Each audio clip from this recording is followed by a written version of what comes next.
grâce, merci pour ta faveur, parle-nous. Je prie, Éternel, que tout fasse silence, parce que ta parole passe au nom de Jésus-Christ. Amen. Jérémie chapitre 7. Nous allons commencer au verset 22. Le thème c'est « Choisis le chemin de la vie et non de la mort ». Choisis le chemin de la vie et non de la mort. Alléluia. Je lis la parole de l'Éternel. Jérémie chapitre 7, verset 22. Car je n'ai point parlé avec vos pères et je ne leur ai donné aucun ordre.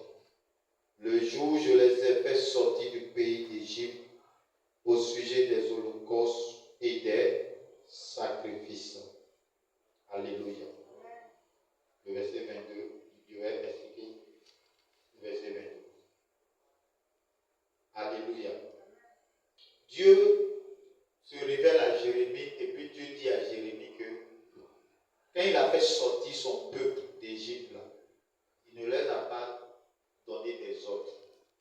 Il ne leur a pas dit que lui, Dieu, il avait besoin des holocaustes. Alléluia. Holocauste, c'est quoi? Holocauste, là, c'est un sacrifice dans lequel la victime est entièrement consumée par le feu. C'est-à-dire, holocauste, soit tu peux tuer un peu et puis tu mets sur le feu et tout brûle et la fumée monte vers Dieu. Donc Dieu dit que quand il a fait sortir son peuple de l'Égypte, il ne leur a pas donné des ordres. Il ne leur a pas dit également de faire des holocaustes. Mais qu'est-ce que Dieu leur a dit? Dieu dit à Jérémie, voici ce que je leur ai dit. Verset 23. Mais voici l'ordre que je leur ai donné. Écoutez ma voix et vous serez mon peuple. Marchez dans toutes les voies que je vous prescris afin que vous soyez heureux. Donc, qu'est-ce que Dieu a dit à son peuple? Dieu a dit à son peuple de faire quoi? D'écouter quoi? Sa voix. Alléluia. Et si le peuple écoute la voix de Dieu, Dieu dit, qu'est-ce qu'il va faire? Si le peuple d'Israël écoute la voix de Dieu, Dieu dit que ce peuple-là va devenir quoi? Son peuple. Donc, un peuple de Dieu qui n'écoute pas la voix de Dieu, Dieu dit que ce peuple-là ne peut pas être son peuple. Alléluia. Un enfant de Dieu qui n'écoute pas la voix de Dieu, Dieu dit que cet enfant-là ne peut pas être son peuple. Alléluia. Donc celui qui écoute la voix de l'Éternel, l'Éternel dit qu'il sera quoi? Son Dieu. Et vous serez mon peuple. Marchez dans toutes les voies que je vous prescris afin que vous soyez heureux. Donc Dieu dit que si il nous prescrit sa voix, que nous observons sa voix, il dit que nous allons être quoi? Heureux. D'abord, nous allons être son peuple. Et puis, deuxièmement, nous allons être heureux. Alléluia.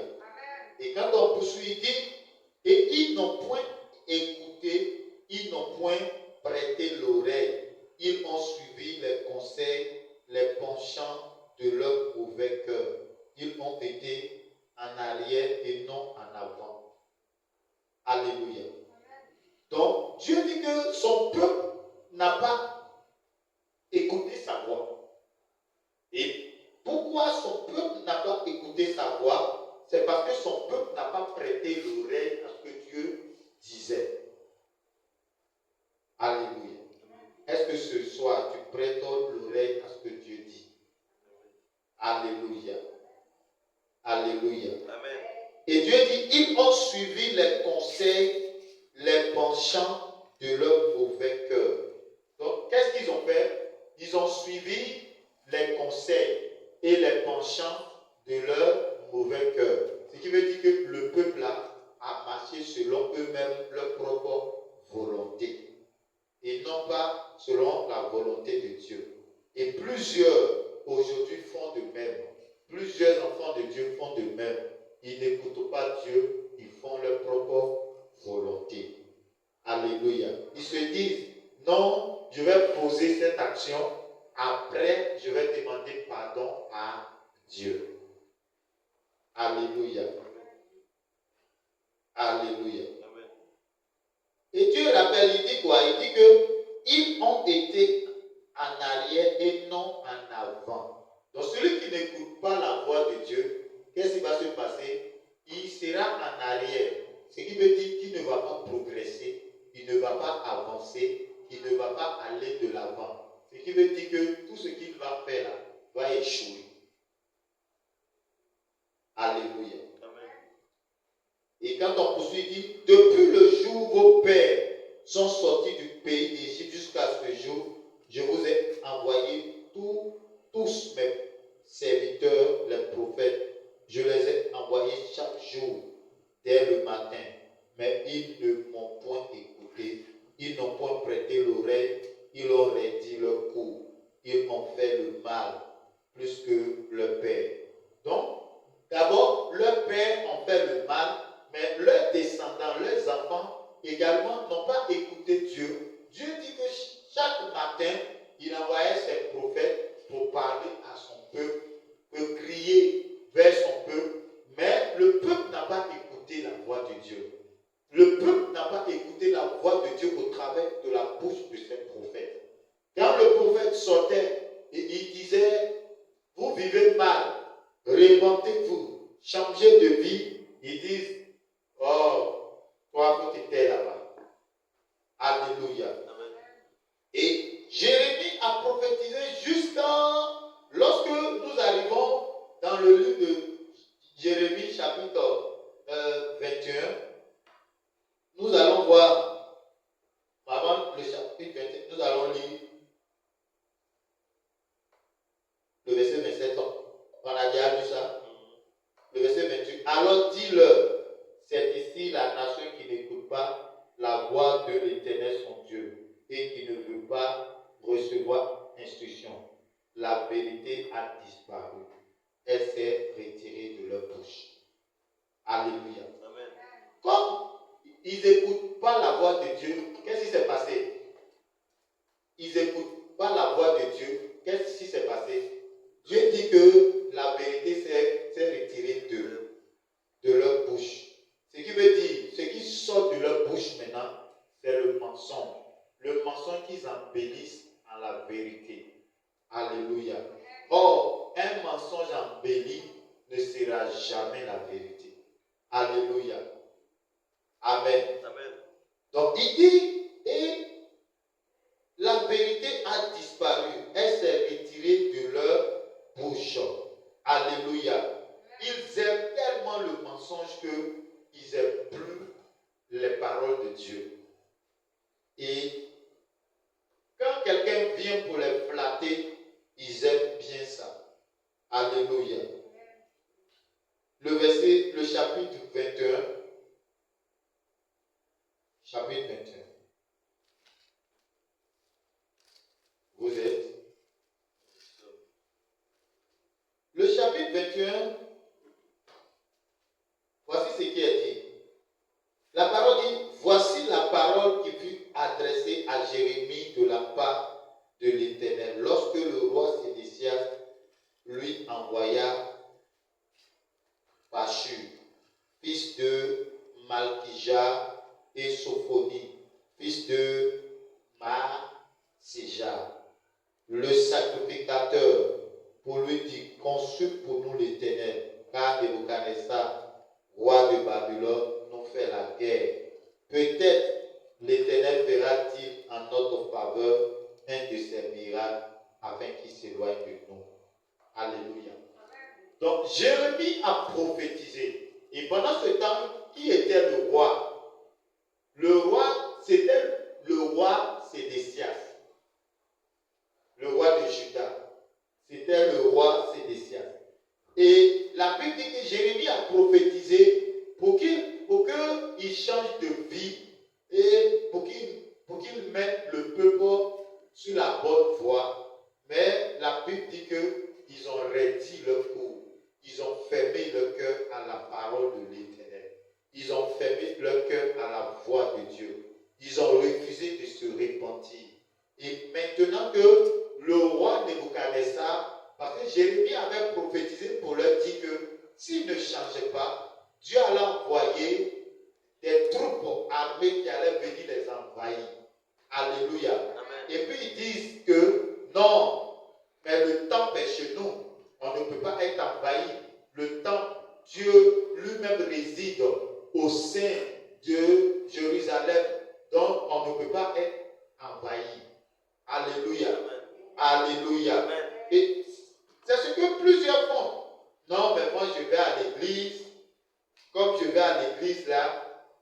Donc comme tu vas à l'église et puis tu n'écoutes pas la voix de Dieu, tu vis comme tu veux là. Donc tu penses que le malheur ne peut pas t'atteindre. Alléluia. Et c'est comme ça que le roi Sédécias et sa troupe vivaient. Alléluia. Et la Bible même dit qu'ils ont eu même à emprisonner Jérémie plusieurs fois à cause de ses prophéties. Alléluia. Amen. Alléluia. Ce soir, tu dois écouter la voix de l'Éternel. Et la Bible dit que quand ils ont vu le danger, parce que Nebuchadnezzar était venu pour leur faire la guerre, quand Sédécias a vu le danger qui venait et la guerre qu'ils étaient en train de faire, il a envoyé des messagers vers Jérémie pour dire à Jérémie, voici le roi Nebuchadnezzar est venu faire la guerre. Est-ce qu'il y a une parole de l'Éternel pour nous? Est-ce que Dieu va faire des miracles comme autrefois? De la manière il fit des miracles pour nous délivrer. Alléluia. Et écoutez la réponse de la parole de l'Éternel qui sort de la bouche de Jérémie. Le verset 3. Jérémie leur répondit, vous direz à Sédécias, ainsi parle l'Éternel, le Dieu d'Israël. Voici, je vais détourner les armes de guerre qui sont dans vos mains et avec lesquelles vous combattez en dehors des murailles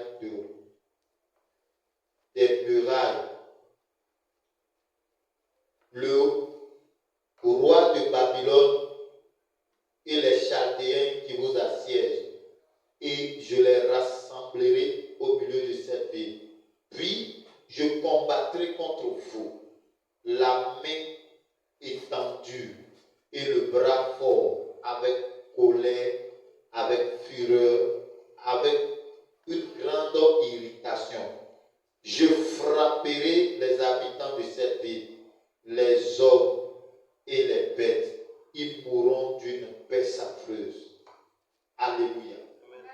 Jérémie dit, allez-y, dit à Sédécias, d'abord même les armes qui sont dans vos mains, et puis vous prenez pour combattre les Nebuchadnezzar et puis les Chaldéens.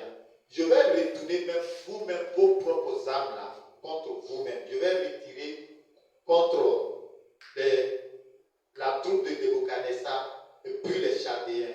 Et dans votre ville là, c'est dans votre ville là même qu'il aura même la guerre là.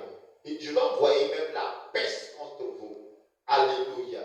Alléluia. Amen. Bien aimé, quand l'Éternel te parle de te repentir, de changer de vie, et que tu banalises la parole de l'Éternel, la voix de l'Éternel, le jour que le châtiment tombe là, bien aimé, tu n'auras plus d'issue, tu n'auras plus de solution.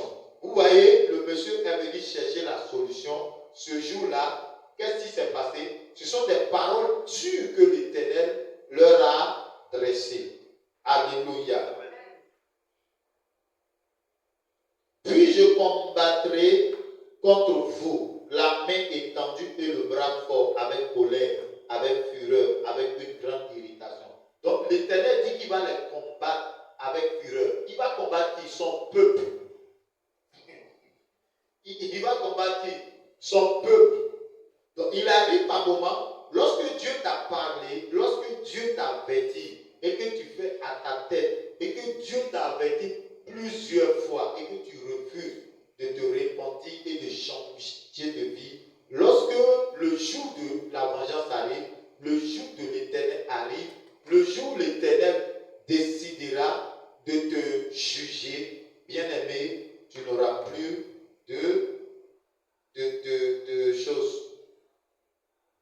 péremption. Alléluia. Le verset 6. Il dit, je frapperai les habitants de cette ville, les hommes et les bêtes. Ils mourront d'une peste affreuse. Verset 7. Après cela, dit l'Éternel, je livrerai Sédécias, roi de Juda, les serviteurs, le peuple, et ceux qui, dans cette ville, échapperont à la peste, à l'épée et à la famine. Je les livrerai entre les mains de Nebuchadnezzar. Et puis Dieu leur dit, de par la bouche de Jérémie, il dit que je vais apporter la peste. Et la peste que je vais apporter là, beaucoup vont mourir. Ceux-là qui vont échapper à la peste là, et puis à l'épée là, ces personnes-là, ces personnes qui vont échapper à la peste, à l'épée, à la famine. Parce que quand il y a la guerre, là, il y a la famine, on ne trouve pas de nourriture. On se comprend? Et les gens n'arrivent pas à manger à leur faim. Quand il y a la guerre. Alléluia. Donc Dieu dit, ceux qui vont échapper à la peste là, vont mourir par l'épée. Ceux qui vont échapper à l'épée vont mourir par la famine. Maintenant, s'ils échappent à tout ça là, il va aussi, ceux qui ont échappé là, il va les livrer entre les mains de Nebuchadnezzar. Ça veut dire qu'ils seront esclaves. Alléluia. Amen. Ce soir, le Seigneur ne veut pas que tu sois esclave du diable. C'est pourquoi tu dois changer de vie et te repentir. Alléluia. Que Dieu te bénisse. Que Dieu te bénisse. Amen. Et Jérémie est en train de dire quoi? Il a parlé, il dit même il va livrer le peuple et même le roi et son gouvernement. On se comprend? Amen. Il dit qu'il va livrer le roi et puis tous ceux qui ont siégé avec lui. Amen. Amen. Amen. Amen. Que Dieu te bénisse. Je les livrerai entre les mains de Nebuchadnezzar, roi de Babylone, entre les mains de leurs ennemis, entre les mains de ceux qui en veulent à leur vie. Et Nebuchadnezzar les frappera du tranchant de l'épée. Donc, Nebuchadnezzar va frapper d'autres du tranchant de l'épée. Il ne les épargnera pas. Il n'aura point de pitié, point de compassion. Donc ça, c'est Dieu qui parle au roi et à son peuple pour dire, quand Nebuchadnezzar va venir là, il ne va pas avoir pitié de vous. Il va vous frapper. Alléluia. Amen. Ce soir, peuple de Dieu, le Seigneur m'envoie te dire, il est temps de te repentir. Il est temps de te repentir et de changer de vie.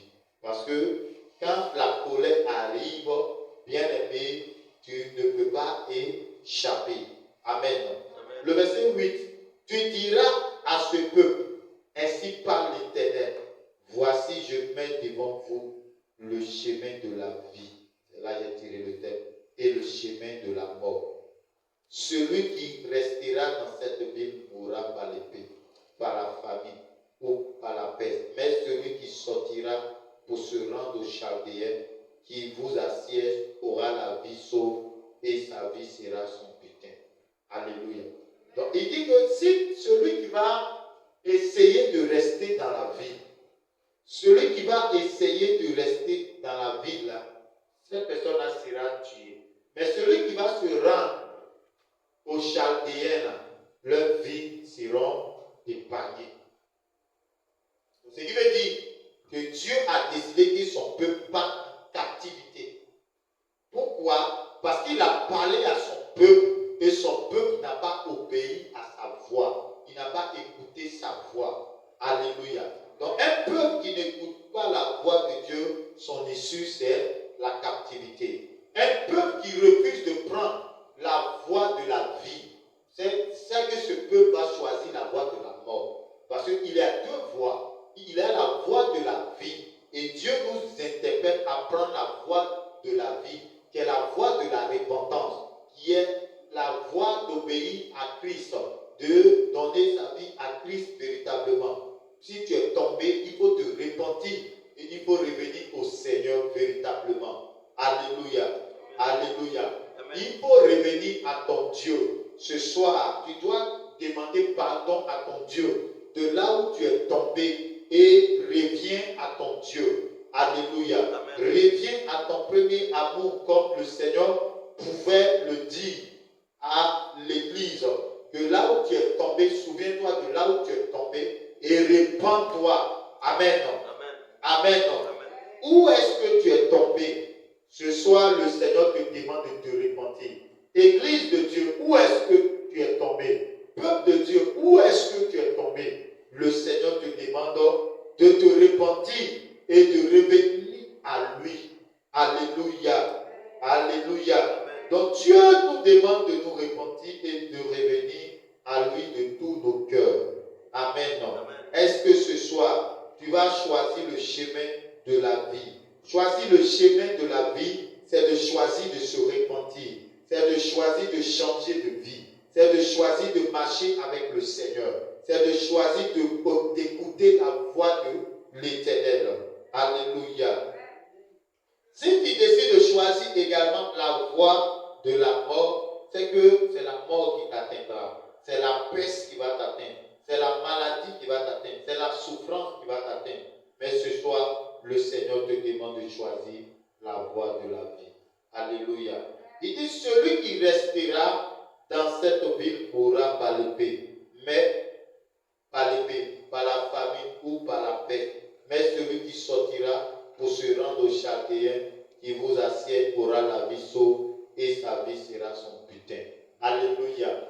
Donc ce soir, si tu te rends à l'Éternel, si tu te donnes à Dieu, tu auras la vie sauve. Et la Bible dit que ta vie sera ton butin.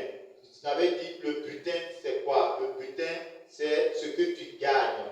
Le butin, c'est lorsque les gens battaient en guerre et qu'ils battaient un peuple, c'est qu'ils récupéraient comment les troupeaux, comment de l'or, c'était leur butin, c'était leur récompense. On parle de butin, on parle de récompense. Donc le Seigneur dit que si tu te livres à Jésus, si tu donnes ta vie réellement au Seigneur, si tu te répands réellement et que tu viens au Seigneur, le Seigneur dit que ta vie sera ton butin, ta vie sera ta récompense. Parce qu'il ne te servira à rien de mourir, il ne te servira à rien de perdre la vie par ton manque d'obéissance à l'Éternel. Il ne te servira à rien de perdre ta vie lorsque tu peux avoir la vie de Dieu. Alléluia. Lorsque Dieu te donne la vie, il vaut mieux prendre la vie que de prendre la mort. Alléluia. Alléluia. Ce soir, le Seigneur veut que tu abandonnes ton orgueil et que tu te donnes entièrement à lui. Le Seigneur veut que tu abandonnes tes gains sordides qui t'empêchaient de donner ta vie au Seigneur, qui t'empêchaient de marcher véritablement avec le Seigneur. Peut-être que tu convoitais quelque chose, à cause de quelque chose que tu convoites, à cause de l'argent, à cause des finances que tu convoites quelque part. Tu es en train de vendre ton âme, tu es en train de vendre ta destinée, tu es en train de vendre ta vie. Mais le Seigneur dit ce soir que tu dois choisir le chemin de la vie. Alléluia. Reviens à Jésus-Christ ce soir. Choisis le chemin de la vie. Livre-toi entièrement à Jésus et ta vie sera ton butin. Alléluia. Alléluia. Que le Seigneur te bénisse. Car je dirige mes regards contre cette ville pour faire du mal et non du bien, dit l'Éternel. Elle sera livrée entre les mains du roi de Babylone, qui la brûlera par le feu. Alléluia. Bien-aimés, ce soir, le Seigneur dit qu'il va livrer. Alléluia. Il a dit qu'il allait livrer la ville de Jérusalem. Il allait livrer la ville de Jérusalem entre les mains du roi Nebuchadnezzar. Et Nebuchadnezzar allait faire quoi? Brûler même la ville. Alléluia. Amen. Ce soir, je ne sais pas quel est le feu qui est sur ta tête qui veut te brûler. Quel est le châtiment qui veut te brûler. Mais ce que je peux te dire ce soir, c'est de te livrer tout entier à Jésus-Christ pour que ta vie soit ton butin. Alléluia. Il peut y avoir des événements, mais le Seigneur te demande de te repentir et de marcher dans la pureté, dans la sanctification, pour que sa main de grâce soit sur toi, pour que sa main protectrice soit sur ta vie. Alléluia. Et tu diras, verset 11, à la maison du roi de Juda, écoutez la parole de l'Éternel. Maison de David, ainsi parle l'Éternel. Regardez. Non, ainsi parle l'Éternel. Rendez la justice dès le matin et délivrez l'opprimé des mains de l'oppresseur, de peur que ma colère n'éclate comme un feu et ne s'enflamme sans qu'on puisse l'éteindre, à cause de la méchanceté de vos actions. Alléluia. Amen. Malgré que Dieu est en train de dire qu'il allait faire venir le malheur, mais Dieu leur donne une voie de sortie. Dieu leur donne une voie de sortie. Quelle est la voie de sortie que le Seigneur leur donne? Il dit, rendez la justice dès le matin. Or, celui qui est le roi, il peut rendre la justice. On se comprend? Amen. Celui qui est le roi, il peut rendre la justice dès le matin. Et quand on parle de justice, on parle d'une vie d'équitabilité. On parle d'une vie d'équitabilité. Quelqu'un qui mérite quelque chose de bon, tu ne viens pas pour lui enlever son dû. Quelqu'un qui mérite, par exemple, je prends un exemple, quelqu'un qui mérite, par exemple, une maison. La personne a sa maison et puis quelqu'un vient de force, il prend sa maison de force. Et puis toi, le roi, tu es là, tu approuves ça. On se comprend? Tu approuves ça. Or, si tu ne rends pas la justice à celui qui est faible, à celui qui est opprimé, Dieu dit que effectivement, il va détruire. Peut-être chez toi à la maison, il y a de l'injustice. Tu poses des actions d'injustice, peut-être entre des personnes. Alléluia. Dans ton lieu de travail, il y a de l'injustice et tu soutiens l'injustice. Celui qui soutient l'injustice, là, le Seigneur sera son adversaire. On se comprend? Parce que Dieu est un Dieu de justice. Quand quelqu'un n'a pas raison et que tu lui dis qu'il a raison, est-ce que c'est de la justice? Non. Donc, ce soir, le Seigneur leur avait donné une voie de sortie. Il leur a dit de rendre la justice le matin et de délivrer l'opprimé des mains de l'oppresseur. Donc, il y a des personnes qui oppressent des vies. Il y a des personnes qui oppressent des personnes. Tu le vois, il opprime.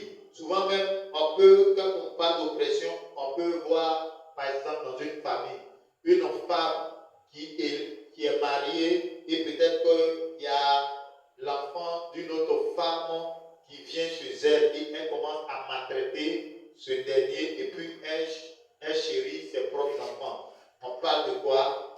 De l'oppression. Tu vas la voir battre peut-être cet enfant. Souvent même là, elle peut poser des actions même qu'elle ne pose pas dans la vie de ses propres enfants. Alléluia. Et si tu fais ça, le Seigneur te dit d'arrêter. Alléluia. Alléluia. Que Dieu t'aide. Que Dieu te bénisse ce soir. Il dit rendez la justice dès le matin et délivrez l'opprimé des mains de l'oppresseur. L'oppresseur, c'est qui? L'oppresseur, c'est celui-là qui écrase une autre personne. On se comprend?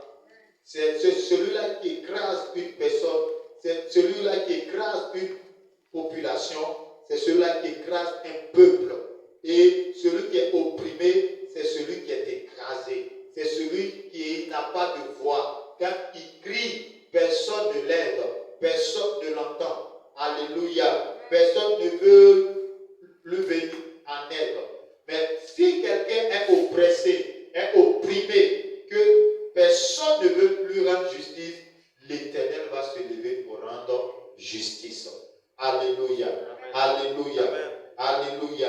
C'est pourquoi ce soir, nous ne devions pas être des oppresseurs. Il dit de peur que ma colère n'éclate comme un feu et ne s'enflamme sans qu'on puisse l'éteindre à cause de la méchanceté de vos actions. Donc quand quelqu'un pose des actions méchantes, effectivement ça attire la colère de l'Éternel contre cette personne-là. Alléluia. Quand un système pose des actions de méchanceté, la colère de l'Éternel va se lever contre ce système. Alléluia. Alléluia. Amen. Quand un roi pose des actions de méchanceté, également la colère de l'Éternel va se lever contre ce roi. Et lorsque nous lisons jusqu'à vers la fin, effectivement, comme le roi Sédécias posait des actions négatives, des actions ignobles, et qu'il a refusé de se repentir, bien aimé, il est parti en captivité et il est mort en captivité, lui et sa famille. Alléluia. Alléluia. Amen. Pourquoi? Parce qu'il a refusé dès le matin de rendre justice. Il a refusé dès le matin d'aider l'opprimé. Il a refusé dès le matin d'aider ceux-là même qui étaient sans voix. Alléluia. Alléluia. Que Dieu te bénisse. Que la grâce du Seigneur soit avec toi. Que la faveur de Dieu soit sur ta vie. Et que tu comprennes ce message. Alléluia. Vous allez voir, dans les nations où le peuple est oppressé, est opprimé, effectivement, Dieu descend dans ces nations-là pour apporter la délivrance, la consolation, la restauration. Alléluia. Et nous voyons le cas pour le peuple d'Israël en Égypte. La Bible dit quoi? Que l'Éternel avait entendu la voix du peuple, les cris du peuple, et Dieu a suscité un sauveur qui était Moïse. Alléluia. Alléluia. Alléluia. Dieu va toujours utiliser des hommes pour aider une nation qui est opprimée, pour aider un peuple qui est oppressé. Alléluia. Amen. Alléluia. Amen. Que Dieu te bénisse. Amen. Que la grâce du Seigneur soit avec toi. Et nous voyons que lorsque un peuple est oppressé par Satan, effectivement, Dieu va également susciter des prophètes, va susciter des serviteurs de Dieu qui vont prophétiser contre les œuvres des ténèbres qui se manifestent contre ce peuple-là. Alléluia. Amen. Alléluia. Amen. Mais malheureusement, souvent, Satan arrive à corrompre plusieurs prophètes à cause de l'argent, à cause des gains sordides. Alléluia. Amen. C'est pourquoi ce soir, je veux amener les hommes de Dieu, les hommes de Dieu à ne pas vendre leur sacerdoce, mais à marcher selon la voie de l'Éternel. Alléluia. Amen. Celui qui fait la volonté de l'Éternel, effectivement, l'Éternel ne l'abandonnera pas. L'Éternel l'aidera. L'Éternel le soutiendra. Alléluia. Amen. Que le Seigneur nous bénisse. Amen. Nous sommes au verset combien? C'est 14, non? Bon, on va trouver sur le verset 13. Verset 13 dit, voici, j'en veux à toi, ville assise dans la vallée, sur le rocher de la plaine, dit l'Éternel, à vous qui descendra contre nous, qui entrera dans nos demeures. Donc pendant que Jérémie prophétisait, il disait, qui va entrer ici? Jérusalem qui est barricadée comme ça là, qui va entrer? Personne ne peut nous attaquer. Qui va descendre? Qui va nous combattre? Personne. Alléluia. Donc pendant que le prophète est en train de leur donner la parole de l'Éternel, et ils contestent. Et c'est de même, hein? Aujourd'hui, ça se passe dans les nations. Quand les prophètes parlent, quand les hommes de Dieu parlent, surtout les hommes de Dieu qui disent la vérité, qui prêchent véritablement l'évangile de Dieu, quand ils parlent, tu vas voir d'autres personnes se moquer, d'autres personnes se plaignent. Pourquoi il a dit ça? Pourquoi? il se croit Dieu ou bien. Bien-aimé, pourquoi tu es en train de juger? C'est Dieu seul qui juge. Pendant qu'il est en train de leur donner la parole de Dieu pour qu'ils reviennent à l'Éternel, ils disent qu'ils sont en train de les juger. Alléluia. Amen. Pourtant, c'est la parole de l'Éternel qu'il est en train de leur donner pour qu'ils reviennent à l'Éternel de tout leur cœur, pour qu'ils changent de vie, pour qu'ils abandonnent leur mauvaise voie. Et Jérémie a eu ce problème-là avec le peuple de Jérusalem, avec le peuple de Juda. Alléluia. Amen. Et la Bible dit, il disait, mais personne qui peut nous envahir, nous qui vivons en paix ici, là, nous vivons dans la paix, rien ne peut nous arriver, le mal ne peut pas arriver. Et à leur grande surprise, les envahisseurs sont venus, ils ont tué beaucoup et ils ont déporté d'autres. Et c'est dans leur déportation là qu'on a connu Daniel, c'est dans leur déportation qu'on a connu les Esdras, c'est dans leur déportation qu'on a connu les Néhémie. Alléluia. Je vous châtierai selon le fruit de vos œuvres, dit l'Éternel. Donc le Seigneur dit quoi? Il va faire quoi? Il va châtier selon quoi? Le fruit de leurs œuvres. Le fruit de leurs œuvres, c'est quoi? Le Seigneur dit qu'il va châtier le peuple là, selon le fruit de leurs œuvres, leur manière de vivre, leur manière de faire les choses là. Il va les châtier. Parce que les actions qu'ils ont posées là, qui ne sont pas de bonnes actions, à cause de ça, il va les châtier. À cause de ça, il va les frapper. Alléluia. Amen. Alléluia. Amen. Je vous châtierai selon le fruit de vos œuvres, dit l'Éternel. Je mettrai le feu à votre forêt et il en dévorera. Et il en dévorera tous les alentours. Amen. Donc, ici, c'est ce que Jérémie a prophétisé. Bien-aimé, depuis un temps, c'est la parole que l'Éternel est en train de me donner. Lorsqu'on a fini le programme sur la nation, et pendant que je priais, c'est là que le Seigneur m'a donné ce texte. Et pendant que je veux fermer, ça revient. Le Seigneur envoie mon esprit toujours là-bas. Le Seigneur envoie ma pensée toujours sur ce texte pour dire que si le peuple ne se répand pas, le peuple ne revient pas à l'Éternel, voici les choses qui vont arriver au peuple de Dieu. Alléluia. Et ce soir, tu fais partie du peuple de Dieu. Tu fais partie du peuple de cette nation. Tu fais partie de la nation. Tu fais partie du peuple de Dieu. Si nous ne nous répandons pas, si nous ne changeons pas de vie, voici ce que le Seigneur dit, que ça va nous arriver.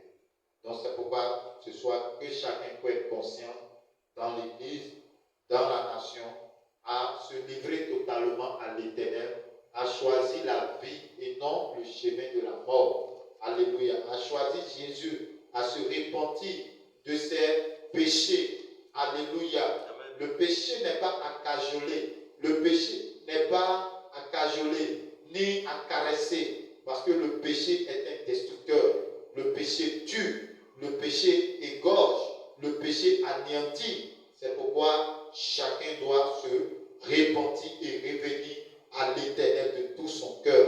Que tu sois serviteur de Dieu, que tu sois servant de Dieu, que tu sois enfant de Dieu. Si tu es loin de l'Éternel, il faut revenir à l'Éternel de tout ton cœur. Que tu sois peuple ivoirien, si tu es loin de l'Éternel, il faut revenir à l'Éternel ton Dieu. Parce que c'est ce que l'Éternel veut pour toi. Non pas parce que le Seigneur veut te détruire, mais le Seigneur veut que tu te répandes. Le Seigneur veut que tu changes de vie pour que la sentence que Dieu veut envoyer sur toi, que cette sentence-là n'arrive pas. Que le Seigneur nous bénisse. Est-ce qu'on peut se tenir debout pour prier le Seigneur?